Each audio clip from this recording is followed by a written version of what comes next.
Hi, I'm Maggie Macaulay, the owner of Wholehearted Parenting, and welcome to Three Things Chats That Inspire.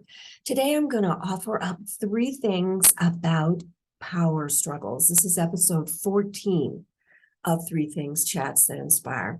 And we're going to talk about power struggles that may happen between you and your child, between you and your sibling, you and your mom or dad, you and a coworker, you and your spouse or partner. These are not simply parent-child power struggles. We have adult and adult to adult power struggles as well.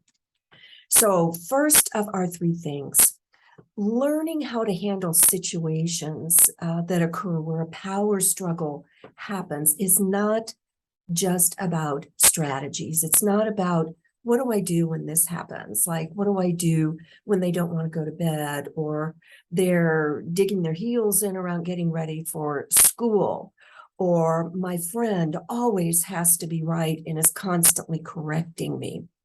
It isn't about the strategy that may be suggested. It's about employing that strategy and seeing what it feels like in your body so that it becomes a skill for you, and eventually you see the situation, the power struggle, the other person, and yourself in a different light. It's all about shifting your perspective. It's not about having something that you lay on to get the other person to behave differently, better, more peacefully. It's about changing your perspective and how you see the power struggle, the dynamic of what's going on, shifting your energy around it and shifting your perspective of the other person and yourself.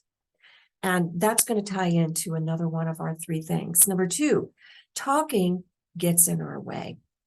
We often, when we make a request of someone and they come back with a no or some other kind of refusal, could be like, I'll do it later. We come back and talk, and then they talk, and then we talk, and then they talk. And that's when we get locked into that power struggle. I suggest instead of talking that you do something to interrupt what's going on or intervene in what's going on, that you take an action. Now, I'm not suggesting that you use force or try to get that person to behave any differently from the way that they are, but keep in mind that action is much more effective than talk when a power struggle is going on. I suggest stop talking if you notice, hey, I'm engaged in a power struggle. So again, this isn't about using force or doing something to the other person.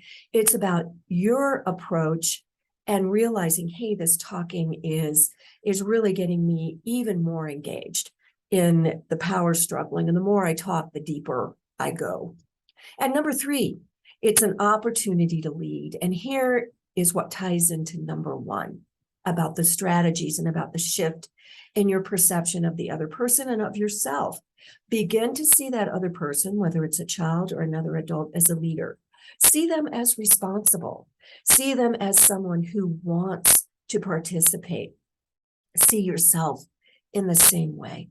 As you shift that view from someone who's in opposition to you, someone who's an adversary, an enemy, someone who's making your life difficult and challenging, to, wow, this person has a desire to lead.